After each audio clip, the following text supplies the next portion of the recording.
Bismillahirrahmanirrahim. Assalamualaikum warahmatullahi wabarakatuh. Salam sejahtera untuk kita semua. Alhamdulillahirrabbilalamin. Pada hari ini kita masih bisa dijumpakan kembali dalam keadaan sehat walafiat. Pada pertemuan kita hari ini, kita akan mengkaji terkait pemilihan program pembelajaran komputer untuk anak usia dini. Beberapa hal yang akan kita bahas di hari ini. Yang pertama terkait dasar pertimbangan pemilihan program komputer dalam pendidikan anak usia dini. Kemudian kriteria pemilihan program komputer dalam pendidikan anak usia dini, penataan ruang secara umum seperti apa nanti akan kita kaji di pertemuan kita hari ini, dan bagaimana dasar-dasar penulisan naskah perencanaan pembelajaran harian dalam kegiatan pembelajaran di pendidikan anak usia dini. Yang pertama yang akan kita kaji yaitu terkait dasar pertimbangan pemilihan program komputer dalam pembelajaran di pendidikan anak usia dini.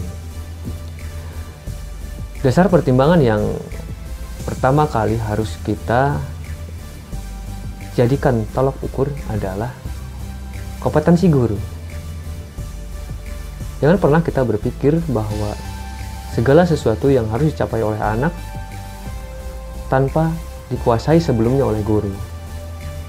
Maka dari itu, dasar pertimbangan pemilihan program komputer yang pertama yang harus diyakinkan sebelum kita terapkan dalam pendidikan anak usia dini adalah kompetensi guru itu sendiri.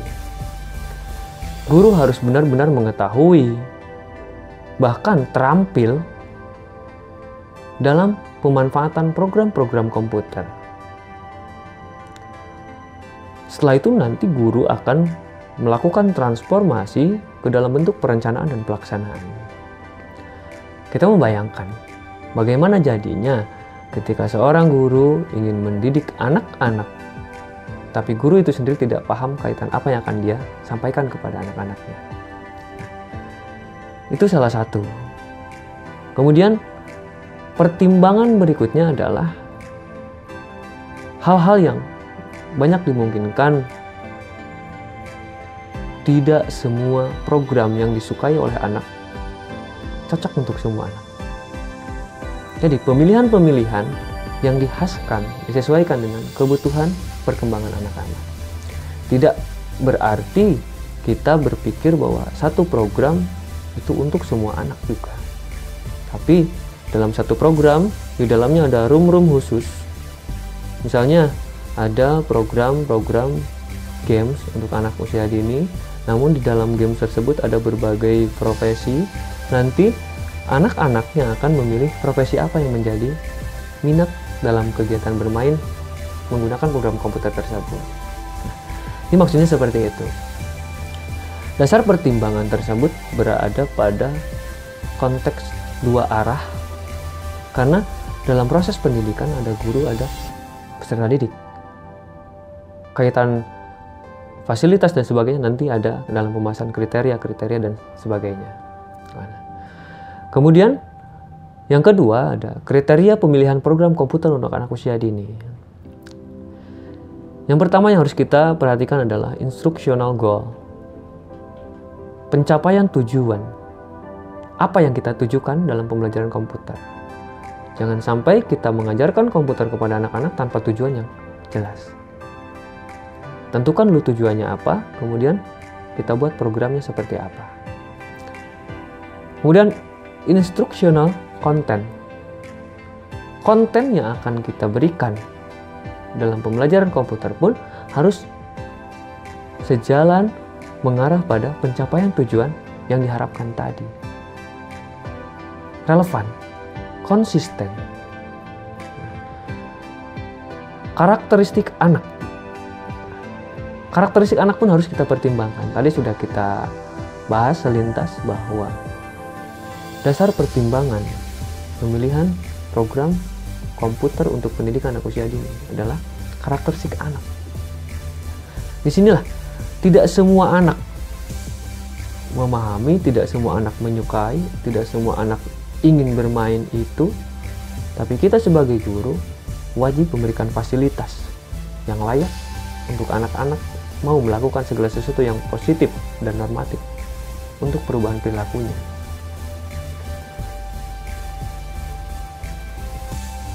kajian-kajian teori yang kita gunakan pun harus benar-benar memberikan support yang jelas juga. Jadi apapun yang kita berikan kepada anak-anak harus jelas teorinya seperti apa. Tidak menjadikan sesuatu hal dicobakan kepada anak-anak. Karena untuk anak-anak itu bukan coba-coba. Tapi harus yang pasti. Segala sesuatu yang kita terapkan kepada anak-anak, apalagi program komputer, tidak bisa kita asal menerapkan, tidak bisa kita asal mencobakan kepada anak-anak, tapi kita harus benar-benar memastikan bahwa program yang akan kita terapkan benar-benar layak untuk anak-anak. Berikutnya ada gaya belajar. Gaya belajar seperti apa? Tadi kembali lagi ke karakteristik anak. Gaya belajar guru juga seperti apa? Timbal balik antara anak dan guru, bisa jadi guru juga mendapatkan sesuatu pembelajaran yang awalnya tidak ditemukan persoalan tersebut, yang kemudian ada pertanyaan yang mungkin guru juga baru menemukan persoalan atau trouble dalam program komputer itu. Gaya belajar inilah yang harus benar-benar kita kuasai, bagaimana nyamannya anak-anak ketika melakukan aktivitas dalam lingkungan pendidikan. Tidak bisa menyamaratakan anak A, B, C, D, dan semua anak-anak itu melakukan segala sesuatu yang sama. Tapi harus sesuai dengan minat yang ada dalam hasrat diri anak-anak. Kriteria pemilihan program komputer untuk anak usia dini yang selanjutnya adalah situasi dan kondisi. Guru juga harus benar-benar memahami situasi dan kondisi lingkungan, situasi dan kondisi kejiwaan anak, situasi dan kondisi fasilitas dan sebagainya. Misal, ada 5 anak, tapi cuma ada 3 komputer. Bagaimana cara menerapkannya? Berarti kita kondisikan bahwa satu komputer itu 2 anak. Nanti dan sebagainya, teman-teman pun bisa melakukan yang terbaik intinya, yang sesuai dengan prosedur-prosedur yang diberlakukan, dan itu pun harus dirancang dan direncanakan sedemikian rupa mengandung konteks pendidikan. Berikutnya ada keterampilan guru. Tadi disampaikan ada keterampilan guru. Jelas sekali, jika anak diberikan fasilitas supaya mampu melakukan segala sesuatu dalam komputer, maka gurunya harus lebih mampu daripada itu. Dan yang terakhir adalah mutu teknis. Mutu teknis di sini berarti dari sisi kualitas teknis-teknis yang di dalamnya, bagaimana tata cara melakukan pembelajaran menggunakan komputer, bagaimana menata komputer, bagaimana memberikan fasilitas-fasilitas yang baik dan nyaman untuk anak usia dini dalam pembelajaran komputer itu. Berikutnya ada prosedur pemilihan program pembelajaran komputer untuk anak usia dini. Dalam prosedur ini, yang pertama ada pesan harus sesuai dengan tujuan. Pesan yang akan disampaikan dalam program pembelajaran komputer ini harus jelas dengan tujuannya. Untuk apa? Atau program komputer yang kita siapkan itu hanya untuk hiburan saja untuk anak-anak misalnya. Itu bisa saja kita lakukan. Namun harus sesuai tetap dengan apa yang kita tujukan dalam pendidikan anak usia dini. Berikutnya, dirancang untuk instruksional, bahwa pembelajaran komputer dirancang untuk instruksional. Bagaimana anak-anak melakukan kegiatan-kegiatannya secara langsung. Atau komputer hanya digunakan sebagai alat peraga saja. Tidak dijadikan sebagai alat instruksional, anak melakukan segala sesuatu aktivitas. Tapi komputer hanya sebagai alat peraga penyampai informasi saja.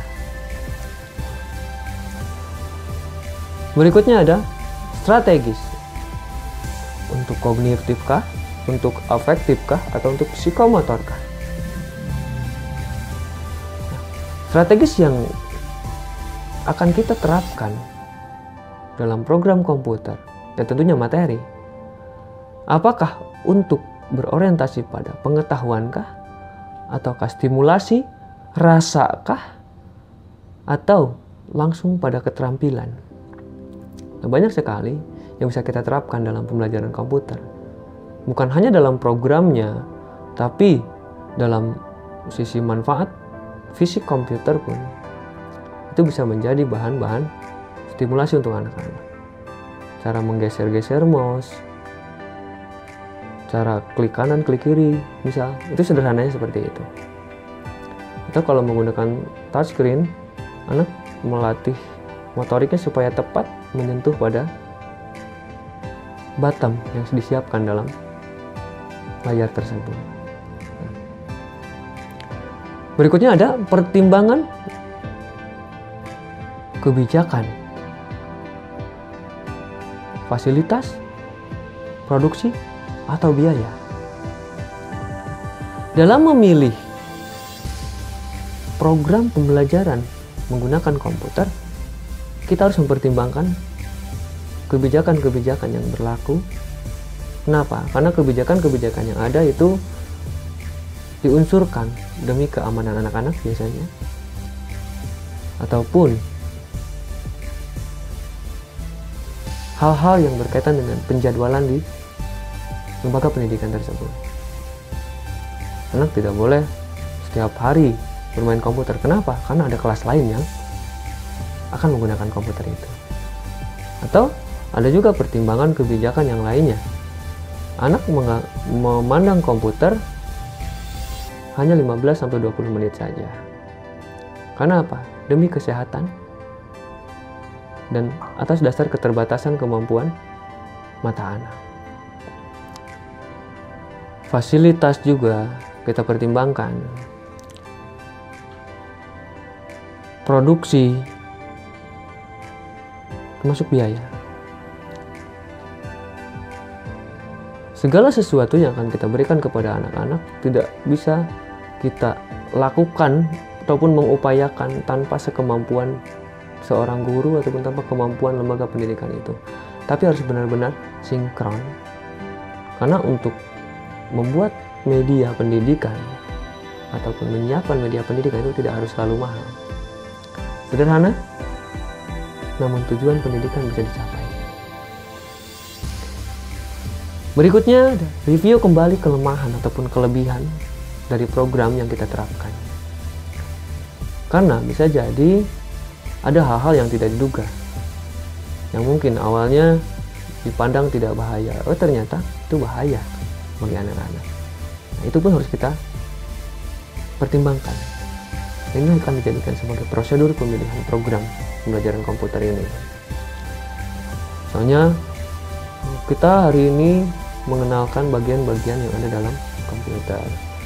Ini monitor, ini keyboard, ini mouse, ini CPU, hal-hal yang umum saja. Karena anak-anak pun harus tahu dan paham seperti apa komputer itu. Berikutnya ada rencana pengembangan atau produksi program. Nah, inilah yang akan kita kembangkan untuk selanjutnya. Apakah pemilihan program komputer yang akan kita terapkan dalam pendidikan anak usia dini ini melakukan pengembangan dari program-program sebelumnya, atau kita lakukan produksi program yang baru? Tergantung kebutuhan dan kemampuan, baik kemampuan guru maupun kemampuan lembaga pendidikan yang memberikan fasilitas itu. Dari prosedur, kemudian kita bahas terkait penataan ruangan. Ruangan yang layak untuk pelaksanaan program pembelajaran komputer untuk anak usia dini. Seperti apa? Saya akan menyampaikan secara umum. Penataan ruangan berarti berbicara tentang ruangan praktikum, atau bisa kita katakan laboratorium komputer. Selayaknya unit-unit komputer diposisikan tepat berderet di tengah ruangan. Kenapa? Karena hal tersebut bisa memudahkan guru untuk melakukan pemantauan dari kiri, kanan, depan, dan belakang. Tidak ada komputer yang paling samping nempel ke dinding, tapi di tengah-tengah berderet ke belakang. Sampingnya harus ada jalan. Kenapa? Supaya guru bisa keliling, supaya guru bisa memantau aktivitas anak dari berbagai sudut pandangnya. Selain itu, rasio jumlah komputer pun harus dipertimbangkan. Tidak bisa satu komputer untuk 15 anak misalnya, itu akan sulit. Minimalnya satu komputer itu oleh 5 anak itu masih bisa di cover, dan itu pun membutuhkan energi yang lumayan lah, karena anak-anak berbeda dengan manusia dewasa. Pengaturan dirinya belum stabil seperti manusia dewasa. Jadi baiknya paling jika ingin ideal satu komputer satu anak, atau setidaknya satu komputer 2 anak, itu bisa dilakukan. Berikutnya ada keamanan, kenyamanan. Itu perlu diperhatikan dalam penataan ruangan. Kursi yang diduduki oleh anak itu minimalnya menggunakan kursi putar. Jadi anak bisa bergerak bebas, kemudian jarak pandang dari tempat duduk kursi pun bisa dinaik turunkan. Tidak terlalu dekat dan tidak terlalu jauh juga dengan layar komputer, tapi proporsional, sesuai dengan porsinya. Karena setiap manusia ada titik nyaman yang berbeda ketika menghadapi layar komputer. Tadi disampaikan juga bisa terpantau oleh guru. Untuk apa? Supaya guru bisa melihat keamanan, si kenyamanan. Ataupun jika anak yang memiliki kesulitan untuk melakukan praktek ataupun melakukan segala sesuatu dalam komputer, misalnya dalam mewarnai, tidak bisa klik kiri, tidak bisa klik kanan, tidak bisa drag dan sebagainya misalnya, itu bisa kita terapkan pada anak-anak. Hanya saja tidak secara teori, tapi kita terapkan secara praktek. Jika ada masalah, maka guru pun dapat melihat jika posisi anak tadi disentralkan ada di tengah-tengah. Berikutnya ada teknik cabling. Penataan kabel itu sangat sensitif karena kabel-kabel komputer itu mengandung listrik. Jadi perlu kita amankan sedemikian rupa, perlu kita rapihkan di dalam ruangan tersebut. Kemudian gunakanlah karpet isolator. Di bawahnya harus dilapisi oleh karpet, dan karpet tersebut tidak bisa dialiri oleh listrik. Nah, kabel pun tadi bisa saja disimpan di bawah karpet tersebut, sehingga seperti apapun gerakan anak di dalam laboratorium komputer ataupun di ruang praktikum komputer, tidak ada aliran-aliran listrik yang membahayakan bagi anak-anak. Dan yang terakhir adalah penulisan naskah perencanaan pembelajaran komputer menggunakan usia dini. Secara umum sama saja, naskah RPPH itu seperti apa? Ada kegiatan awal, ada kegiatan inti, dipotong dengan istirahat, makan, dan kemudian kegiatan akhir. Semuanya sama seperti itu. Namun intinya, dalam kegiatan pembelajaran komputer, bukan berarti dari mulai kegiatan awal sampai kegiatan akhir anak harus melihat komputer. Tapi banyak hal yang bisa kita lakukan yang kemudian nantinya diintegrasikan kegiatannya dalam pembelajaran komputer. Di awal 30 menit pertama itu kegiatan awal biasanya diterapkan. Itu kegiatan pembiasaan, berdoa, salam, kemudian melakukan pengulangan materi yang sudah diberikan pertemuan sebelumnya, dan lain sebagainya. Kemudian masuk pada kegiatan inti. 60 menit kegiatan inti bukan berarti juga 60 menit juga anak harus melihat komputer. Tapi banyak hal kegiatan yang bisa diterapkan oleh seorang guru. Kemudian nanti diterapkanlah maksimal 20 menit saja. Ya, setidaknya 15 menit itu sudah cukup lah ketika kita terapkan dalam pendidikan anak usia dini.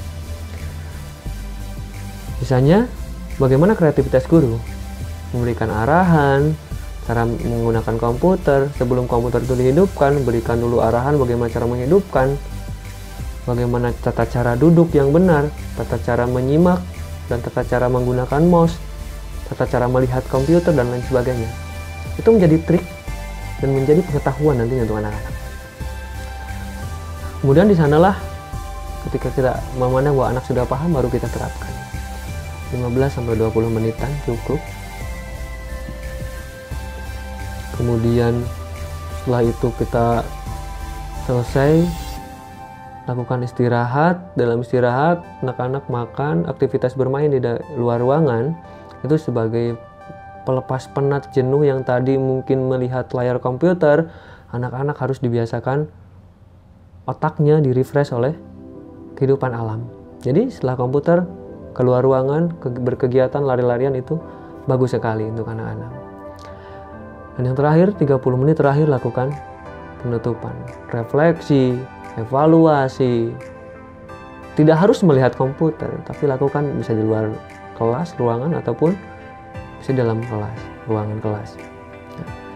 Sampai pada akhirnya dilakukan penyimpulan dan memberikan arahan dari apa yang telah kita lakukan di hari ini. Dan guru menugaskan kembali apa yang harus dilakukan oleh anak-anak di esok hari dan selanjutnya dari hasil kegiatan pembelajaran melalui program komputer ini. Pada dasarnya, pemilihan program pembelajaran komputer untuk anak usia dini memang perlu banyak sekali pertimbangan. Tidak berpikir bahwa anak usia dini itu asal dilihatkan, asal dididikan, tapi dari berbagai konteks keamanan, kenyamanan, tujuan pendidikannya, dari sisi kompetensi anaknya, kemudian gaya belajarnya, situasi, kondisi, dan banyak hal yang harus kita lakukan untuk memfasilitasi anak-anak dalam kegiatan pembelajaran komputer. Maka dari itu, dasar-dasar ini mudah-mudahan bisa bermakna bagi teman-teman semua. Dan mudah-mudahan apa yang telah kita pelajari di hari ini dapat bisa dimanfaatkan oleh kita semua di kemudian hari.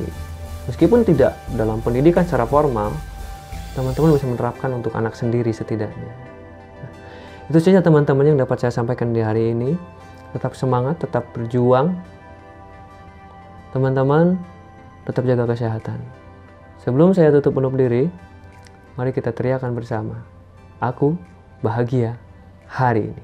Assalamualaikum warahmatullahi wabarakatuh.